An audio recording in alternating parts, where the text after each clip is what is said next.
encore mort. Personne qui peut m'éradiquer. Fort, pour pas perdre il faut pratiquer. Sors, je me vide la tête là où les constituent. Faut que je m'exerce, un stylo, une prod qui tue. Bonjour à tous, alors aujourd'hui c'est avec un immense plaisir que j'accueille Danny Bill sur la chaîne du Mouet. Voilà, il a très gentiment accepté mon interview pour nous raconter un petit peu sa carrière, ce qui s'est passé, comment il en est venu à marquer le Muay Thai français et même le Muay Thai en général avec ses performances en Thaïlande. Donc voilà, écoute, je te remercie en tout cas Danny, merci beaucoup. Oui, avec plaisir, pour tous les passionnés, on est là pour parler de ce qu'on aime. Exactement. Je suis vraiment super content. Danny Bill, si vous ne connaissez pas, il faut que vous commenciez par aller regarder l'highlight qu'il existe de Danny Bill sur YouTube, il y en a plein, que vous compreniez un petit peu le personnage que c'était. Sur le ring, c'était vraiment la technique, un boxeur très fimeux, des balayages de jambes d'appui que je continue à essayer de faire et que je continue à pour l'instant pas trop réussir à faire, mais c'est vraiment quelque chose qu'il faut revoir et qu'il faut connaître pour tous les amoureux du Muay Thai. Danny, est-ce que tu peux commencer par nous expliquer comment tu en es venu à faire du Muay Thai? Il me semble que tu étais plus axé foot au début. C'est vrai, j'étais vraiment passionné de foot. À côté de ça, j'étais aussi passionné de sport de combat parce que je regardais comme beaucoup de jeunes les films de Kung Fu. Ça fait que je dis tiens, pourquoi pas essayer aussi les arts martiaux. Mais en vrai, j'ai failli être pro aussi en football. Très jeune déjà, on venait me voir jouer. J'ai grandi à Stein, tu vois, dans le 93. Ceux qui ne connaissent pas Stein, c'est en Seine-Saint-Denis. Et voilà, j'étais passionné de plusieurs sports et à la fin, j'ai pris la Muay Thai. Pourquoi la Muay Thai? Parce que c'est un sport complet. Ça veut dire que je rentrais chez moi, j'étais bien fatigué. Et avec le foot, j'étais pas assez fatigué. Je cherchais un sport qui était fatigué. Voilà, chercher un sport qui me canalise bien l'énergie. Parce que comme tu es jeune, tu as tellement d'énergie qu'il faut aller trouver ce qui te fait du bien. C'était la Muay Thai, moi c'est ça que j'ai pris. Et donc du coup, tu as commencé dans quel club? Tu as commencé comment en fait? J'ai commencé dans un club qu'on appelait le Nemrod Boxing à Astin. C'était en 86. Ce club qui était créé par Omar Benamar et Yazid Belawes, qui étaient mes premiers entraîneurs. Alors j'ai commencé avec eux et pendant des années, j'ai fait mon nom au départ avec eux.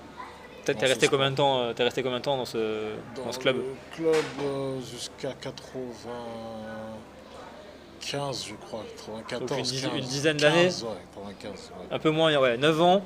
Ouais. Donc tu as fait tes premiers combats là-bas? Ouais, tous mes premiers combats. Tu as combattu rapidement ou tu avais quel âge déjà? 14 ans. Donc 14 ans en 84. Et 86, pardon, excuse-moi. Ouais. Donc 14 ans, 86, et tu as combattu au bout de combien de temps? Un an après. Donc je dis peut-être une bêtise, tu m'arrêtes, mais c'était une époque où il n'y avait pas de protection et Voilà, les mineurs ils allaient au charbon comme les majeurs, quoi. C'est ça n'existait pas les protections. C'est comme les combats classe En Thaïlande, A, voilà, et comme en Thaïlande, quoi. C'était de la vraie Muay Thai.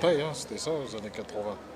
Et après, on a vu le changement arriver, on a vu les protections arriver, on a vu tout ça. On a dit, ça commence à changer vers 90, début 90, quoi. Alors faisons ça m'intéresse ce petit point, donc faisons l'interlude maintenant. Comment tu as vu ça, la structuration par les fédés, par les protections, etc. Comment tu as perçu ça, toi? Tu sais, comme tu es dedans au départ, comme tu es un combattant, tu fais pas attention à la fédération. Le but, nous, c'était, comme tu es jeune, tu veux prouver ton niveau, tu veux monter sur le ring. Et après, à côté, maintenant, il y a eu les gens qui étaient là pour organiser les galas. C'était chacun son rôle.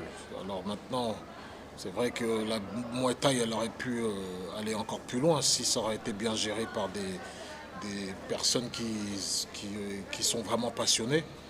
Mais maintenant, nous, on a été juste acteurs du ring. C'est-à-dire, il y avait des personnes qui étaient passionnées, pour combattre, des gens qui étaient passionnés pour faire de l'argent, des gens qui étaient passionnés pour faire autre chose. Maintenant, nous on sait, moi on va dire les anciens, hein, qui sont toujours dans le circuit, dans l'amour de ce sport, on sait qui a aimé le sport et qui était là pour faire... Pour gratter. Voilà, pour gratter. C'est un constat qui est extrêmement dur que tu fais, que je partage, j'en ai déjà parlé, que je partage. Moi je ne l'ai pas vécu cette période-là, mais néanmoins j'ai déjà fait part dans plusieurs vidéos que effectivement les fédés avaient un rôle selon moi dans le fait que le Muay Thai n'était pas à son niveau, représenté à sa juste valeur actuellement. Donc toi tu considères que voilà, les boxeurs étaient là, mais par contre autour, les organisateurs n'étaient pas forcément dans la même optique, même état d'esprit. Ouais. Non, voilà. Ça fait que, tu sais, bon, c'est vrai que c'est un sport qui a beaucoup été, qui a été développé grâce à la télé, hein, au départ c'était TF1. Le premier combat c'était à TF1 vers 90. Je savais pas. Si. Premier gala c'était à TF1. Et après, vers 92, c'est passé sur Canal+. Ouais, ça, grâce à certains promoteurs qu'on ne va pas dire les noms. Mais la Muay Thai, elle aurait pu être au niveau de l'UFC. Aujourd'hui, on parle de l'UFC, mais la Muay Thai, elle a été tellement bien vue dans les années 90 par des millions de personnes à la télé, hein, parce que je me rappelle qu'on était... bien vu en audimat par rapport à le foot et tout. Ça marchait, ouais. Ça marchait bien. Et voilà, ça fait qu'il y a eu des personnes qui n'étaient pas vraiment passionnées, mais qui étaient là pour nous prendre nos biens. C'est-à-dire on a transpiré, pas pour rien, mais on s'est fait plaisir. Le plus important, c'était de se faire plaisir. D'autres personnes qui étaient là pour... faire leur business. C'est pour ça que les fédérations aujourd'hui, ils ne s'entendent pas. Parce que beaucoup de personnes sont là pour le business aussi. Parce que des milliers de boxeurs, il y en a encore. Il y en a encore et il y en avait aussi dans notre époque. Il y a des milliers de personnes aujourd'hui qui aiment la boxe thaï. Mais pourquoi aujourd'hui c'est pas assez bien vu à la télé, tout ça? C'est parce que voilà, il y a des personnes qui ne sont pas là pour le développer. Hein. Tu vois, il y en a qui sont là pour ça, mais il y en a qui ne sont pas là pour ça.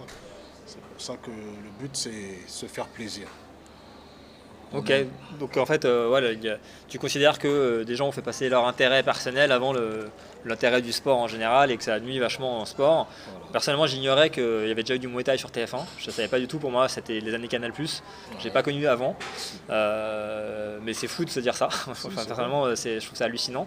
Donc, quel dommage. J'en ai déjà parlé dans d'autres vidéos. Je disais avant, ça passait sur Canal, c'était déjà vachement grand public. En fait, je réalise qu'on était déjà encore plus grand public avec TF1 qui passait des combats de Muay Thai. Ouais, je me rappelle, c'était même vers 87, même vers 85.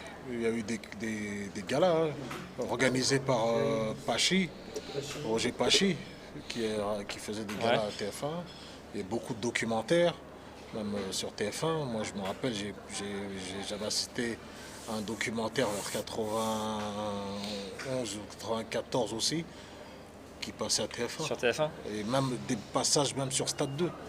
Stade 2. Ouais, bien sûr. J'étais même passé sur Stade 2.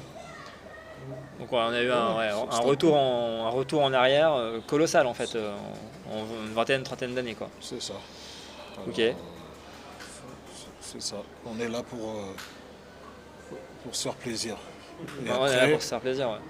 Si ça évolue pas, c'est pas notre faute. C'est juste qu'il faut être vraiment passionné. Alors tous ceux qui sont passionnés, continuez à vous faire plaisir, mais sachez que ce sport, il peut encore aller plus loin. Moi, ce que je regrette, c'est que du coup, il y a aussi pas mal de boxeurs qui, par manque de perspective, passent au MMA. Et moi, en tant qu'amoureux de Muay Thai, j'aime bien le MMA. J'ai évidemment rien contre l'UFC et le MMA, mais je trouve ça hyper dommage qu'on perde des boxeurs talentueux en Muay Thai qui vont dans d'autres sports pour pouvoir boxer, gagner plus d'argent et continuer à se développer, quoi. C'est ça. C'est un petit peu dommage, quoi. C'est dommage. Mais maintenant, le but, c'est quoi? Au départ, on commence un art, c'est parce qu'on est passionné. Et après, si quelqu'un passe à autre chose, c'est aussi pour gagner sa vie. Il y a aussi des gens qui sont tellement passionnés qu'ils voudraient gagner leur vie pour nourrir leur famille et tout ça. C'est pour ça qu'il y en a, ils passent à autre chose. C'est dommage justement qu'ils puissent pas dans le Muay Thai arriver à ces fins-là, quoi. C'est ça. Parce que c'est un sport que aujourd'hui qui est vu par des millions de personnes. Et c'est dommage que ça n'a pas été bien structuré en France. Et toi, tu n'as jamais eu envie de t'investir au niveau fédéral ou voilà, pour essayer de faire en sorte que... Il y a eu un moment, j'ai voulu, mais après, j'ai vu tellement de loups-garous, j'ai vu tellement de loups, que je me suis dit que si je reste avec les loups, il y aura la guerre entre loups. Alors j'ai dit non, j'ai préféré être acteur Ouais. et après être spectateur. Parce que tu vois le changement avec l'expérience, avec les années, tu vois des choses que tu n'aurais pas voulu assister. Alors vaut mieux faire la part des choses. Moi je préfère laisser les passionnés dans leur passion et chacun a un rôle. C'est-à-dire que ceux qui veulent gérer une fédération, c'est beaucoup de sacrifices aussi. Bien sûr. Alors si déjà il y a plusieurs fédérations et qui ne s'entendent pas, Ouais, ça va être c'est compliqué. compliqué. Alors moi, j'ai pas envie de me prendre la tête avec tout ça. Je préfère, si je fais quelque chose, c'est ailleurs. C'est dans un autre pays, par exemple, où les personnes veulent faire des choses. Ils veulent s'unir pour construire quelque chose de D'accord. sain. Et tu penses à quelque chose en de sain. particulier, au Cameroun ou Ça peut être au Cameroun, ça peut être dans les pays où les gens ils ont besoin de s'en sortir. Il y a pas, pour moi, il n'y a pas que le Cameroun. Ça peut être même quelque part en Asie, ça peut être dans un pays même européen. Mais il faut que ça soit dans un endroit où les gens ne font pas des maux de tête pour rien. pour rien. Ouais. Pour une histoire de fédération ou une histoire de blabla. Parce qu'ici, il y a beaucoup de blabla, tu vois. Et voilà, ça fait que le but, c'est de se faire plaisir. C'est un constat amer, donc je me dis que la route est longue, donc c'est Ouais, tu sais, faut pas se décourager, quoi. celui qui veut vraiment faire des choses, il peut les faire s'il est prêt à se sacrifier.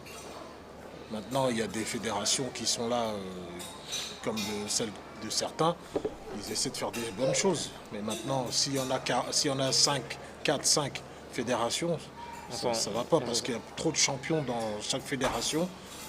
Quand tu parles de la Fédé ou des gens qui essaient de faire des choses, tu penses à Joe Prestia ou tu penses à... Joe Prestia, déjà, ça a été un combattant. Et il essaye aussi de faire des bonnes choses, Joe Prestia. Mais à côté, il y a aussi trop d'autres fédérations qui sont là pour se faire des coups de circuit. Maintenant, c'est pas important pour les combattants. Le plus important, c'est que ça soit structuré. Parce qu'aujourd'hui, je vois qu'il y a beaucoup de champions sur Internet. Je vois beaucoup de champions qui sont de la même catégorie, mais qui font partie d'autres fédérations. Du coup, ils ne se boxent pas. Ils ne se boxent pas. Et après, ça fait qu'on ne sait pas qui est vraiment champion. Et ça fait qu'il y a beaucoup de gens qui me disent mais tu connais pas, il était champion d'Europe, l'autre était champion de France. Je dis ah bon, qui? Ah lui, ah bon, il a combien de combats? 3 combats, champion d'Europe. Waouh. Je dis ah ouais, d'accord. Après je rencontre quelqu'un d'autre qui me dit même catégorie, champion d'Europe, qui a 7 combats. Après je rencontre un autre, 20 combats. Tu vois, il y a trop de champions d'Europe. Ça fait que c'est le bordel. Ça décrédibilise, quoi. Voilà. Et nous, à l'époque, c'était pas comme ça. Les années 80, fin 80, 90, il n'y avait pas autant de champions. Il y avait déjà plusieurs fédés ou pas à l'époque? Non, il y en avait une. C'était celle de Pachi, au départ. C'était Pachi. Et après, avec le temps, il y en a eu d'autres, mais c'était Pachi le premier. Lui, pour être champion de France, il fallait boxer plusieurs personnes. Et là, il n'y avait pas plusieurs champions. C'est ça. Alors retour à ta carrière, donc tes premiers combats en France, donc tu les as fait assez rapidement, ça s'est bien passé, tu as eu des bons résultats directement ou c'était plus compliqué? Non, c'est vrai qu'au départ j'ai commencé amateur, j'ai fait beaucoup de combats amateurs, une bonne trentaine on va dire, et j'ai peut-être perdu 2-3 fois en amateur. C'était des combats d'apprentissage. Et après, je suis passé à autre chose. Mhm. Je suis parti en Thaïlande, Donc une trentaine de combats en France. amateur. Là, du coup, tu remportes un titre de champion de France ou Ouais, champion de France, c'était à peu près 10e, 15e combat. D'accord. Ouais. Et donc après, c'est direct la Thaïlande. Ouais. Et là, comment ça se passe? Alors, Et toi, tu te dis, je veux partir boxer en Thaïlande ou c'est quoi? C'était la suite logique de ta carrière? Comment ça s'est passé? la Thaïlande, c'était parce que je me suis dit, bon, comme ça vient de là-bas, il faut faut aller- que j'aille voir Comment ça marche là-bas? comment ça fonctionne là-bas. Alors j'ai dit, bah, pourquoi pas aller tester les meilleurs. Alors dans ma tête, Démarche saine, quoi. voilà, je me suis dit, tiens, je vais aller voir comment la pure Muay Thai elle est et en même temps rencontrer les boxeurs chez eux. Donc là, tu prends l'avion, tu te pointes au Jockey Premier Gym. camp, oui, c'était au Jockey Gym. Comment t'es arrivé au Jockey Gym déjà? C'était coïncidence? Non, c'est parce qu'à l'époque, il y avait Stéphane Nikema D'accord, ouais. qui allait souvent. Hein, et, Que tu connaissais, du coup? Oui, on se connaissait déjà depuis des années ici. Et ça fait que je me suis dit, tiens, je vais aller avec lui. Et on est partis ensemble. Et après, j'ai fait des combats au bout de peut-être 15 jours, un mois à peine. Ok.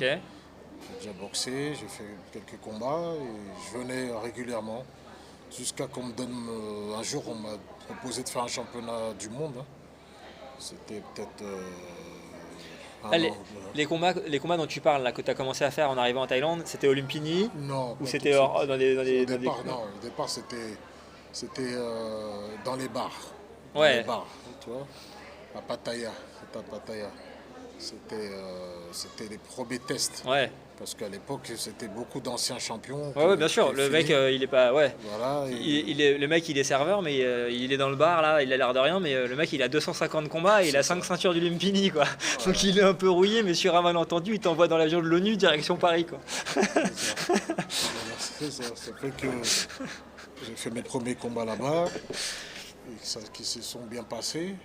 Et avec le temps, on m'a proposé d'autres combats. D'accord. Et, Donc montée progressive là-bas, C'est ça. ok. et Et là, après, ton premier combat important, ça a été quoi? c'était mon premier anniversaire du roi, le Ouais. premier anniversaire du roi en 93. C'était l'anniversaire du roi et ça fait qu'on m'a prévenu la veille. Hein. C'était Joe Prestia qui devait combattre. Ah oui, il était blessé, non? Il s'est blessé et on m'a proposé de le remplacer. Et tu boxais qui? J'ai boxé un Thaï qui s'appelait Dan Mansuring.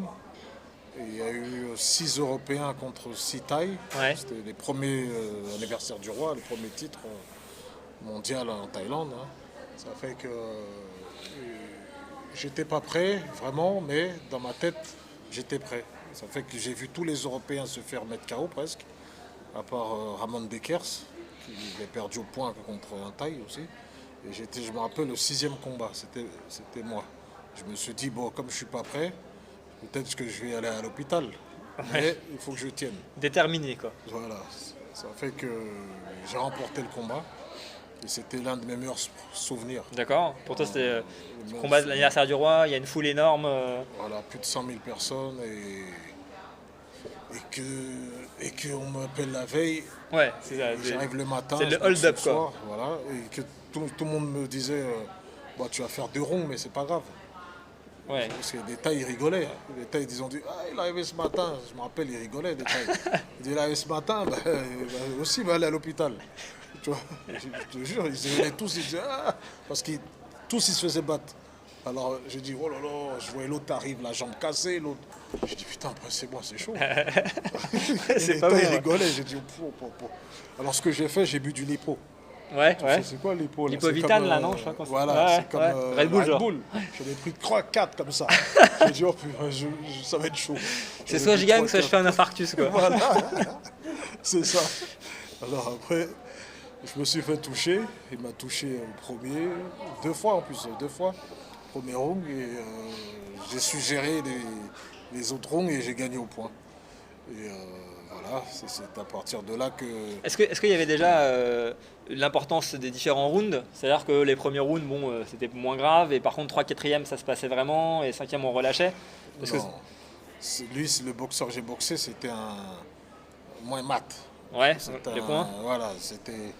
Il ne sait pas c'est quoi premier round. Ouais, lui, il vient, il cartonne, Lui, quoi. c'est ding, il veut te charger. Et il a battu 5 fois Raman Dekers, Desmond Turing. Il a battu d'autres Français. Ouais, bien sûr. Et bon, voilà. C'était un bon puncher.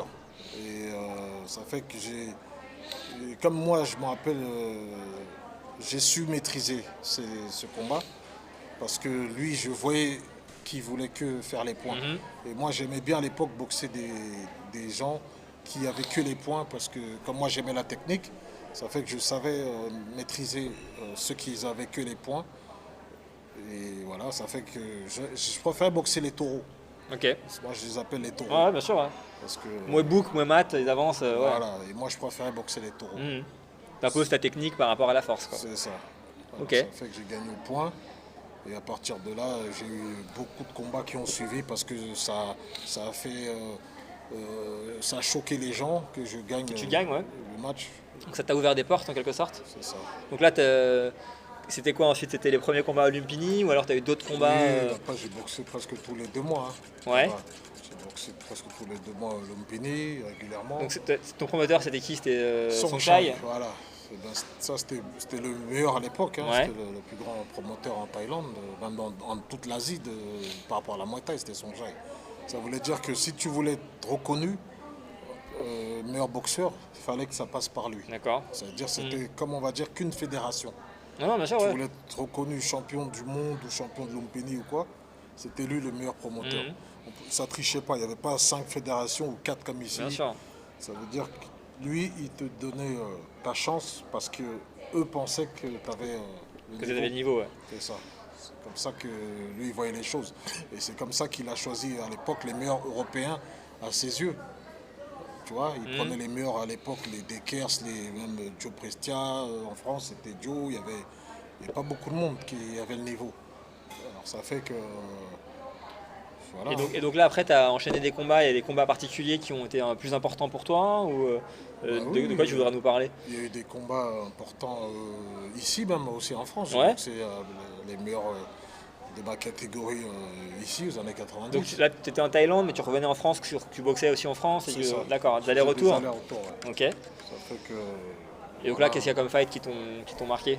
Il y a eu, par exemple, Joël César à l'époque. Ouais. Il y avait eu Joe Prestia. Et après, j'ai oublié les autres, mais c'était des combats importants ici. Parce que c'était des boxeurs qui étaient au top ici.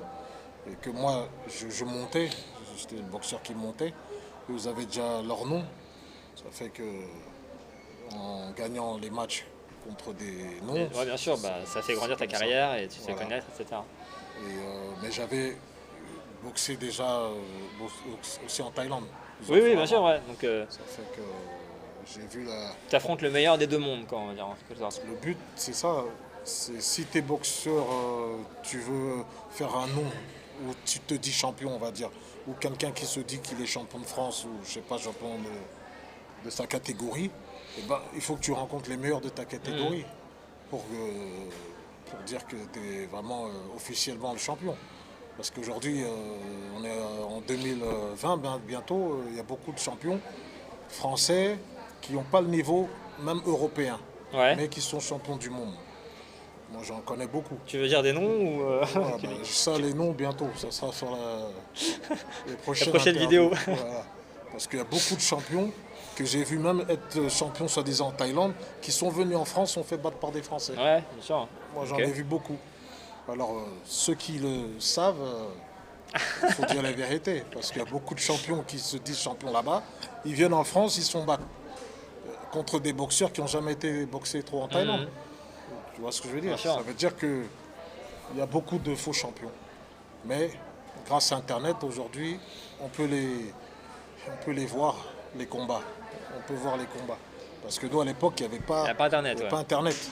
Ça veut dire qu'on était obligé de s'affronter parce qu'on ne trichait pas. Ouais. On ne disait pas je suis champion sur Internet. Tu Sur vois, Instagram. Sur Instagram. Aujourd'hui, il y a des champions, j'en ai vu au moins 1000 sur un Facebook et sur Instagram. Instagram, ouais. Tu vois, ça fait que ça a changé. Ça a changé, mais bon.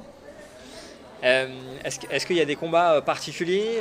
On peut parler de Dekers ou Knockwitt Davy.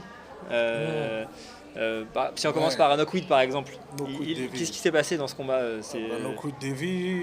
il y avait un titre là-dessus sur ce Oui, combat-là. c'était l'anniversaire du roi aussi. Anniversaire du roi, donc championnat du monde. C'est ça, c'était Ok. en, je crois, 94. Ok. C'est ça, ouais. Donc le combat se passe. Ouais. Tu gagnes Je quasiment gagne. tous les rounds, enfin tous les rounds, je pense, je sais pas. J'ai gagné, mais ce qui s'est passé, c'est que à la Téléta, ils n'ont pas montré le changement de décision. Ok. Ça veut dire Parce que que à ouais, la si tu peux télé, expliquer un peu ce tout qui le s'est monde a passé. vu que c'est le Thaï qui ont donné la victoire. D'accord. 5 minutes après, Il change la le décision. public, les parieurs, tout le monde ont tellement crié, tellement gueulé, qu'ils ont dû dire non, on s'est trompé. D'accord. Ah, donc, Ça fait que je descends du ring et tout le monde, les Thaïs et les mafios, ils viennent me dire non, tu remontes. Et bon, moi je dis qu'est-ce qui se passe? Ils me disent non, on te redonne à toi la victoire, c'est toi qui as gagné. Moi je dis ah bon, ok. Alors je monte. voilà, je savais qu'il y avait un changement de décision, mais je n'avais pas le contexte. Donc en fait, le combat était donné gagnant. C'est à la télé-taille, donc la télé-taille, ils te mettent le taille gagnant, le mec il court autour du ring et tout. Ensuite, coupure publicité. Finalement, revenez voir. Pendant ça, il y a la pub pour les brosses à dents, et là ils disent non, finalement c'est Danny Bill qui a gagné. Quoi. C'était comme ça. Ça fait que tous ceux qui étaient là, ils ont vu ça. Hein. Ouais. Et voilà, hein, ça fait qu'il y a plusieurs matchs comme ça, des fois on me donnait perdant, et que en vrai, les gens ils savent que j'ai gagné, quoi. Tu vois? Ouais, ok. C'est comme Il y a ça, eu des c'était vols, comme ça. là vol corrigé, et des fois c'est pas C'était corrigé. chaud, ouais. C'était comme ça, c'était des parieurs. Ouais, parce qu'en fait les parieurs, bon, j'ai fait une vidéo sur les parieurs, donc vous savez de quoi je parle, mais eux ils pointent le combat, ils parient des sommes importantes, donc quand la décision n'est pas la bonne, dans les parieurs ça peut vite dégénérer, donc C'est souvent ça, voilà, c'est ça. ils font le nécessaire pour que la bonne décision soit donnée. C'est Déjà ça. j'avais pas le fin mot de l'histoire, et l'histoire est sympa Ah, à t'avais connaître. entendu parler de ça aussi? Ouais, bien sûr. Par qui? Bah, Les gens qui- là je sais plus, vu, les mystères de YouTube, j'avais fait mes devoirs sur Danny Bill avant de venir te rencontrer. Ouais. Et je savais qu'il y avait eu un changement de décision, mais j'avais pas le contexte. Je savais pas qu'est-ce qui avait provoqué ça. Et Knockwood Davy, pour ceux qui ne le savent pas, c'est un grand champion qui repose en paix parce que c'est un boxeur aussi qui est parti, hein, comme Ramon Dekers. J'ai boxé plusieurs boxeurs quand même aujourd'hui qui sont partis. Décédé, ouais. Et vraiment, Knockwood Davy, je me rappelle qu'avant je le boxe, j'ai vu ses combats. Hein, et c'était un bon boxeur reconnu à l'époque. Lumpini, Rajadamnon, tout ça. Lui et ses frères, parce qu'il avait deux frères aussi qui étaient super forts. Et je me rappelle qu'avant le match, les Thaïs, la veille, il me disait levez ma garde. Parce qu'il avait un super high kick. Et qui me disait il a mis KO des mecs et tout. Et moi, je le connaissais pas trop. Et les Thaïs m'ont tellement saoulé. Et puis t'avais pas internet pour justement revoir les combats et préparer préparer le fight, quoi. C'est ça. Ça fait que voilà, j'ai réussi à faire un beau match contre lui quand même. Et donc Knockwood Davy, j'ai fait un CDL, je ne sais pas si vous vous rappelez, j'ai fait un CDL où je parle du combat de Kao Clay contre Maïtimo, où il boxe un mec qui fait 30 kilos de plus que lui. Ouais. Et donc Knockwood Davy, il a boxé Jérôme Le Banner. Avec 30-40 kilos d'écart. Ouais, 30-40 kilos d'écart. Et donc effectivement, pour vous donner un petit peu une idée sur le personnage. C'est un très bon boxeur technique, qui est super gentil et qui a vraiment marqué son temps aussi en Thaïlande. Et est-ce que tu veux nous parler de ton combat contre Ramon Dekers? Oui, alors Ramon Dekers, c'était un boxeur que voilà, tout le monde connaît, les passionnés des années 90. Alors j'ai fait une vidéo sur Ramon Dekers, j'ai fait un CDL en fait, un combat de légende, toujours pareil, où je montre en fait son combat contre Issara Sakhirin. Et donc ce que j'explique dans la vidéo de Ramon Dekers, c'est que c'est évidemment un champion énorme, il a fait des trucs de fou en Thaïlande et il a vraiment ouvert la voie. Néanmoins, il est connu pour. On dit très souvent qu'il a été Fighter of the Year en 92, alors que c'est pas vrai. Il n'a pas été Fighter of the Year en 92. Il a eu un titre donné par le roi en fait, comme meilleur combattant étranger en 92, ce qui n'enlève rien à sa carrière. Et par contre, c'est un des premiers étrangers, d'après mes sources, qui a effectué un title shot au Lumpini Stadium. Et ça, en fait, personne ne le sait. Et donc, j'explique dans la vidéo que il faut connaître Ramon Dekers pour ses performances, son explosivité et le fait qu'il ait été un des premiers à avoir un titre dans un stadium thaïlandais. Bon, il a perdu le combat en l'occurrence, mais il a eu l'opportunité. Et donc, tu as rencontré Ramon Dekers et tu l'as battu accessoirement. Oui, Ramon c'était un boxeur voilà, reconnu, mais comme c'était aussi un pote, hein, parce qu'on boxait souvent dans les mêmes soirées. Tu le aussi. connaissais bien, d'accord, ouais. On se connaissait. Alors lui-même, avant le match, même quelques mois avant, il me disait, Danny, je sais que si je te mets pas KO, je sais que tu vas me battre. Ouais, Ouais, parce que lui, c'était la force des ouais, points. bien sûr, la Ça anglaise. fait que lui, il savait que moi, c'était différent la technique. Alors, on en avait même parlé avant le match.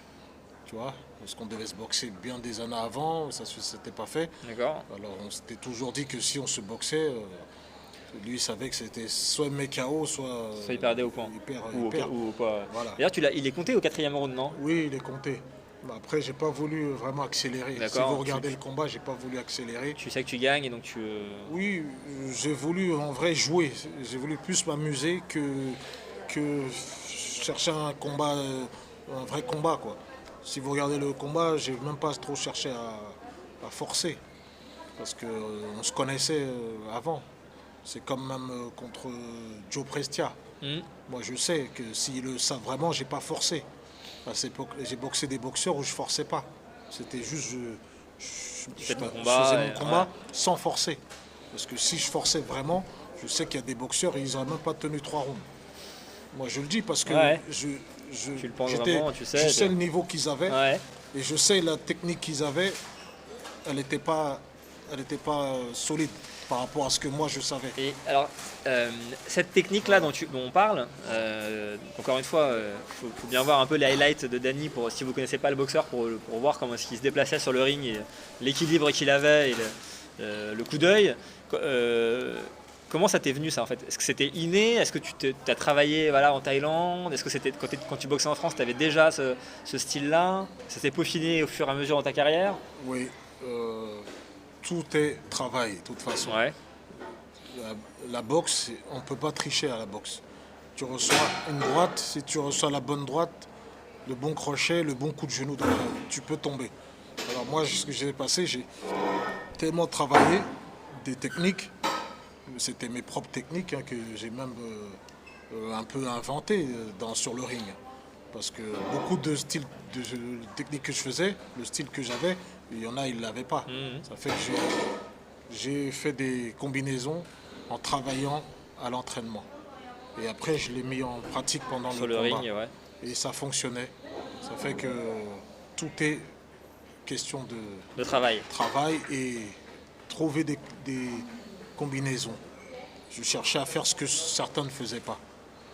Alors, j'ai tenté, ça a marché dans certains combats.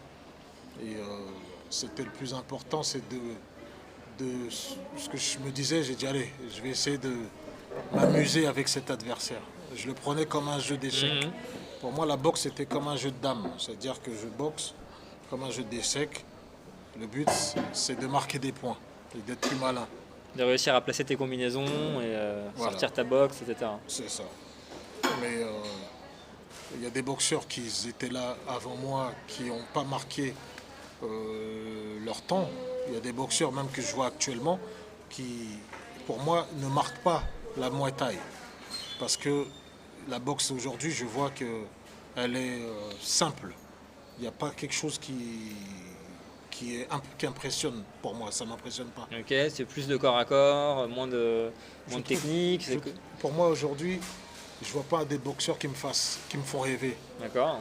Moi, j'aime bien les années 90, parce qu'il y avait L'âge d'or. beaucoup de boxeurs qui avaient Des styles différents, c'est des ça? styles différents. Aujourd'hui, il y a beaucoup de boxeurs qui ont presque tous le même style de combat. Tu regardes les combats, pour moi, ça ne me marque pas comme les combats des années 90. Ok. Aujourd'hui, je peux voir 20 combats des meilleurs boxeurs. T'as quand même des boxeurs qui ont des styles à part. Tu vois, si on prend Roddeng, voilà, lui c'est les points. Tu prends Superleg. Ah ok, vois- si on parle des Thaïlandais, Ah pardon, tu parlais des Français là. ouais, je Principalement. parlais plus D'accord. des Européens. Ok. Mais si maintenant on parle des Thaïlandais, oui, il y en a peut-être 3, 4 qui m'impressionnent un peu.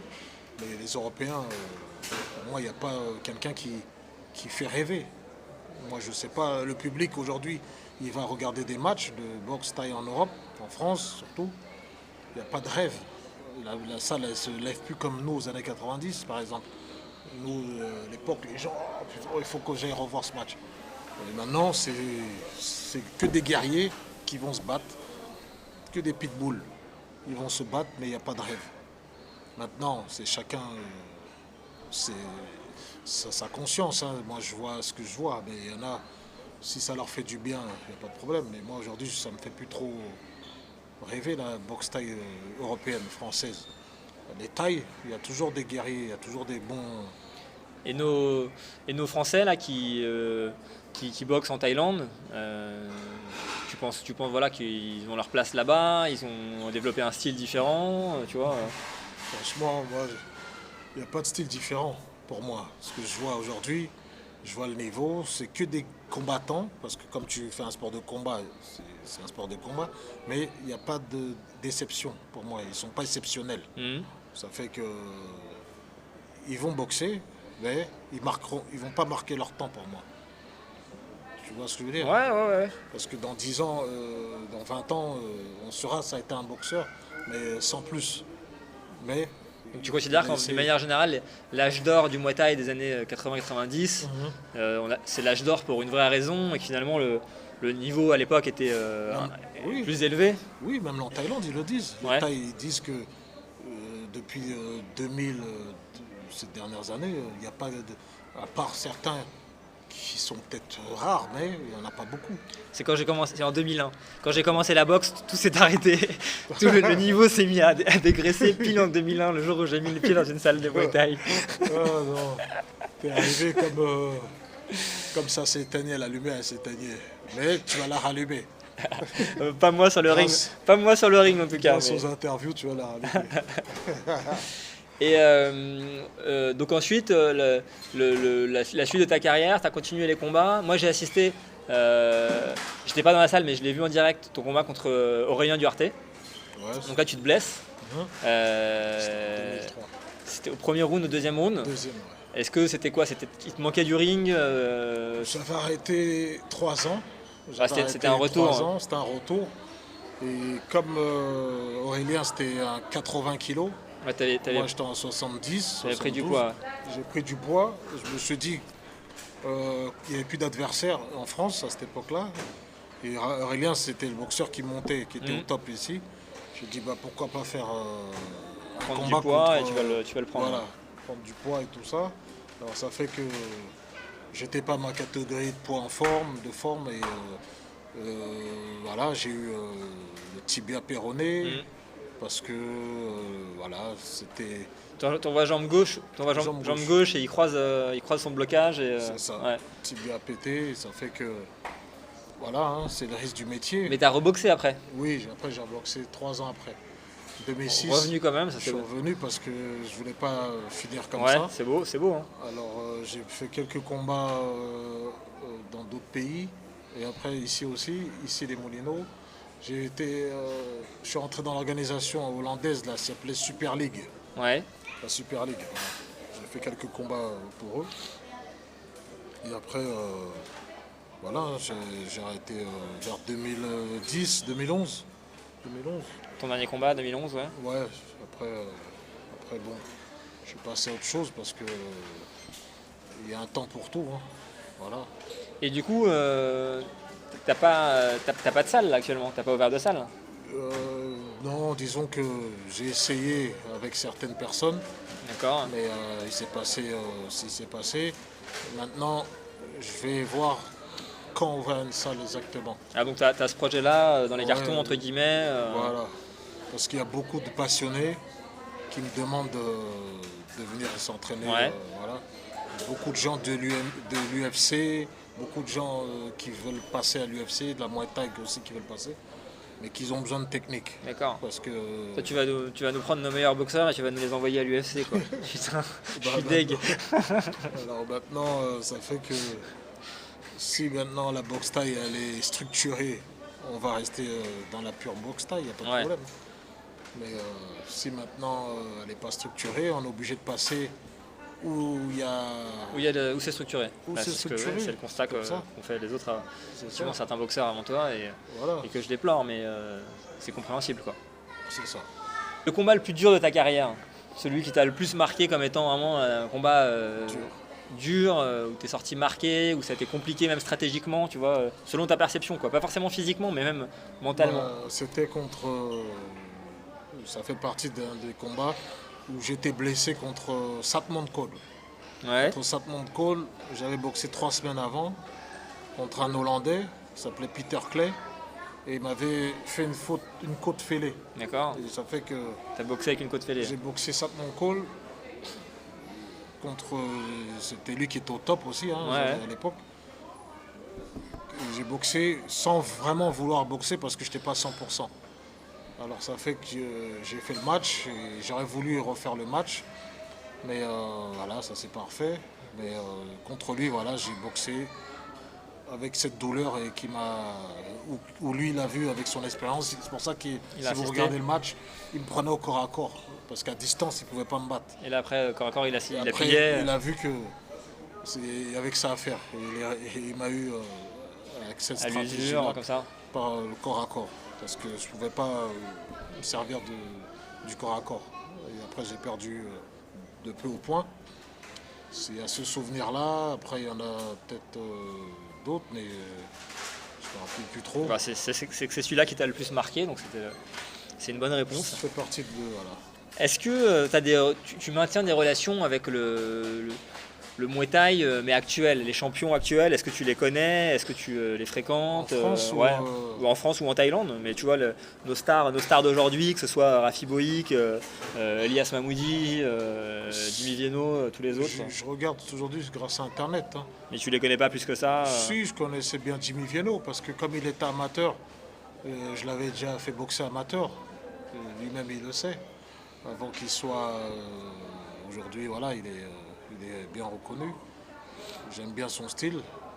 Après, il y a d'autres boxeurs qui me font pas trop d'effet. J'aime bien un boxeur aussi qui s'appelle Bougadem. Bouganem? Ouais. Yacine. Et son frère Youssef. Youssef. Ouais, il y a les deux. Ouais. J'aime bien son technique aussi. Et Bobo Sacco aussi, Ouais. que j'aime bien. Parce que c'est un guerrier. Je sais qu'il peut encore aller plus loin, mais il y a encore un peu de petites erreurs qu'il fait dans certains matchs que j'ai vus. Après, il y a qui encore? Il y a de nouvelles générations, peut-être qui pourront marquer. Ouais, Ouais. prometteur. Ouais, mais après, il y a eu. J'aime bien aussi Pinka. Ouais. Pinka, j'aime bien parce que c'est un bon guerrier. Après, il y a eu. Donc tu as quand même Bah. gardé des liens avec une partie de... Oui, je regarde un peu, ouais. Je regarde toujours un peu. Tu as la reconnaissance du Muay Thai français quand même. Moi, je sais même pas. Franchement, J'espère. je sais pas. Bah j'espère, voilà. Ah, bah, C'est pour ça qu'on fait cette interview, pour te faire connaître de ceux qui ne te connaissent pas. franchement, après le but, hein, comme je disais, c'est on essaie de faire quelque chose qu'on aime. Et moi, j'ai essayé de faire ce que j'aime. Après, si aujourd'hui il y a une reconnaissance, ça sera toujours avec plaisir. Mais le but, c'est C'était de pas ça en marquer son premier. temps. Ouais. Voilà. Et alors, on a parlé des boxeurs récents. Est-ce que tu as gardé des liens avec les anciennes légendes de ta génération ou un petit peu après, que ce soit Dida Diafat, Wilfried Montagne, Mourad Sari, Skarbowski, Joe Prestia, Stéphane Niekema, on en a parlé, Si j'ai- Farid si- Guillaume, etc. Tu veux dire. Est-ce que tu si- les as continué à les voir? Tu as gardé des liens avec eux? Est-ce que tu... Franchement, non. Pas trop? Non, plus trop parce que je suis rarement maintenant en France. France, ouais. Ça fait que je vois plus trop d'anciens boxeurs. Et aujourd'hui, grâce à Internet, on peut communiquer sur Internet. Mais il y a des boxeurs que je voudrais même plus voir aussi. D'accord. Ouais, parce qu'il y a eu des boxeurs que j'ai cru qu'ils étaient bien dans leur tête, mais ils ont perdu la tête. Il sait qui je parle. Hein. Les dons dans la prochaine vidéo. Voilà. C'est ça. Et on n'a pas parlé de ton combat contre Koban, où t'as perdu au point, mais alors ça a été dans le public Un peu comme on disait, hein, c'était la révolution là. C'est ça. Mais d'ailleurs, lui-même a pas célébré sa victoire comme on a pu le voir contre Dekers en train de danser, etc. Là, il l'a joué un peu profil bas. Ouais. Est-ce que tu considères que là, sur cette histoire-là, il y a eu un vol qui, pour le coup, cette fois-ci, n'a pas été C'est pareil que. contre Knockweed? Voilà, ça fait que tout le monde a vu que pour le public, ils ont toujours dit que j'ai gagné. Et après, les tailles, à la fin, pareil, hein, ils m'ont dit t'as gagné. Tu vois, et, bon, j'étais jeune, je disais ok, y a pas de problème. Mais pourquoi on m'a pas donné gagnant? Ouais, Ils m'ont dit c'est comme ça, hein, tu peux rien y faire. c'est comme. Ouais. Tu vois, parce que je me rappelle qu'après le match, pareil, hein, l'Ouest Lumpini, il y avait les grosses têtes, hein, à l'époque, les Sitioton, tous les grosses têtes de cette époque-là, ils sont tous venus me voir et me dire T'as gagné. j'ai parié sur toi, t'as gagné. J'ai dit ah bah merci. Bah, merci, mais bon. Tu vois. Et Ok. comme Coban, pareil, hein, c'était un puncher et que moi je savais Éviter, ouais. maîtriser ses coups, ça fait que c'était un combat, voilà, où on soit me mettait KO, soit, tu vois, c'était ça. Est-ce que tu considères que Sakmankol c'était le meilleur combattant que tu as boxé de ta carrière ou pas? Non, C'était qui le plus fort que tu as boxé de ta carrière? ouais, j'en ai boxé des bons. Il y a eu comme c'était l'âge d'or, ils étaient au top, il y a eu d'autres boxeurs. Il y a eu un boxeur qui était super technique aussi, qui s'appelait Kenkai Sovolapin. Kenkai Sovolapin. Il y a eu d'autres boxeurs qui étaient forts. Il y avait, même à l'époque, de cet âge-là, il y avait Orono. Ouais. Orono. Il y avait... oh là, il y en avait beaucoup. Hein. À cet âge-là, il y en avait beaucoup qui étaient au top. Parce que il y avait Santienoy aussi, voilà, Santienoy. Santienoy, est-ce que. Je sais pas si c'est vrai, je te pose la question. Il me semble qu'il y a des gens qui disent que tu étais plus lourd pendant le combat. Le deuxième combat, j'avais peut-être 1 kilo, Ouais. Le Ouais, deuxième. bon, ok. Parce qu'en Thaïlande, on te laisse même 2 kilos maximum. Il y a même, tu regardes les tailles entre eux. Ah oui, ils Il y se a mettent d'accord aussi sur un poids, il peut y avoir. Il y a 2-3 kilos d'écart. C'est comme ça. C'est pas une histoire de 10 kilos, ça n'existe Ouais, pas. d'accord. Non. Tu vois. Après, même si je suis plus lourd, ça va rien changer le jour du combat. Même si je suis plus léger. Tu vois ce que je veux dire? Parce que si tu regardes les carrières, on parlait tout à l'heure de Le Banner contre Knockweed. Oui, bien sûr, non, mais bon. C'est des 30-40 kilos d'écart. Non, mais bien sûr, mais. Et nous, c'était 70 à 75. D'accord, mais après, tu vois, là, Tu vois ce que je veux dire? là, tu vois, en Thaïlande, quand ils se mettent d'accord, parfois ils sont quand même au kilo près ou au demi-kilo près. Quand ils ont un peu peur de l'adversaire, ils n'aiment pas quand il n'y a plus de. Ouais, qu'il y a plus de 2 kilos. Ouais. Tu vois? Et en Europe, il y a beaucoup de boxeurs que j'ai boxés qui, des fois, ils trouvaient l'excuse de dire ah, t'étais plus lourd. Mais D'accord. même si j'étais à poids poids, égal, ça je l'aurais. ferait rien Tu vois ce que je veux Ça dire? aurait gagné, ça aurait rien changé. Tu vois, parce que c'est ça là, ici, les gens ils se plaignent. Tu vois? Ils se plaignent. Ah, il était plus lourd d'1 kilo. Ah, il était plus lourd de 2 kilos. Mais Ouais, alors, c'est pas 10 t'es kilos. un quoi. boxeur. Tu comprends? T'es un combattant, ben boxe. Tu vois ce que je veux dire? Boxe. Si tu gagnes, après tu vas dire quoi? Si tu gagnes parce que tu étais plus lourd. Tu vois ce que je veux Ah ouais, dire? bien sûr. Bien C'est sûr. toujours. C'est que du blabla. Ça sert à rien de s'arrêter sur 1 ou 2 kilos. Tu vois? Et alors, si tu devais faire un souhait, qu'est-ce que tu souhaiterais au Muay Thai là maintenant? Si tu dis tu veux regarder le Muay Thai dans 10 ans, t'aimerais bien qu'il se passe quoi d'ici là? Le plus important, c'est toujours pareil, c'est d'être structuré. Hein, que si vous aimez ce sport, faites qu'il dure, qu'il évolue dans le bon sens, parce que ça pourrait aider des milliers de jeunes à s'en sortir, par exemple. Parce qu'il y a beaucoup de jeunes qui n'ont pas de métier, mais qui aiment Bien sûr, le un Muay sport. Thai, ouais. Ça peut être même le tennis ou n'importe quoi. Si on aime quelque chose et c'est bien structuré, on peut gagner, on peut s'en sortir. On peut vivre avec. On peut vivre avec. Et il y a plusieurs. Et ça éviterait à nos champions, à nos classes A qui essaient de percer, de devoir charbonner à côté au boulot Voilà. et pouvoir s'entraîner aussi à 100%. C'est ça. Parce que il y a des métiers qui ici, il y a beaucoup de gens qui font un métier mais qui n'aiment pas ce qu'ils font. Ouais, Ils bien se sûr, lèvent le c'est matin, alimentaire. Voilà. Mhm. Ils se lèvent le matin, tu regardes les têtes des gens et ils sont dégoûtés dans le métro. Tu vois? Mais mais ils y vont. Ah ouais.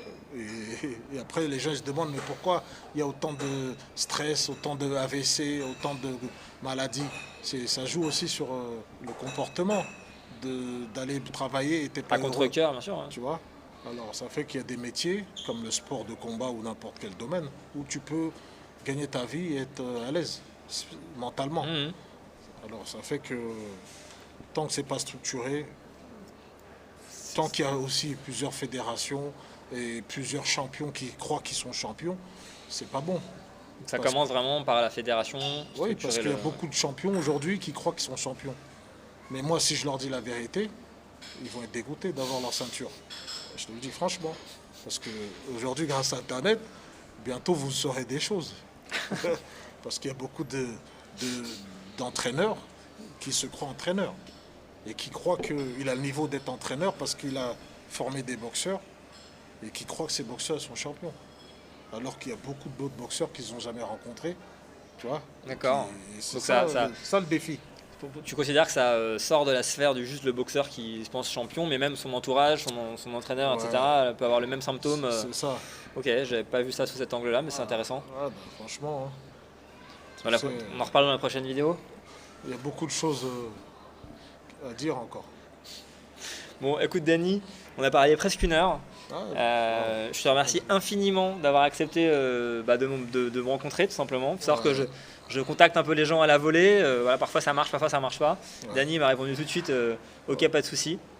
Et en plus, j'étais personnellement hyper content de te rencontrer. ouais, bah, Donc, écoute, de souci. je te remercie infiniment. Et puis, je te dis à la prochaine fois, peut-être une prochaine interview. pas de souci. On se fait plaisir. Continuez à vous faire plaisir. Ciao. Allez, à bientôt pour une prochaine vidéo.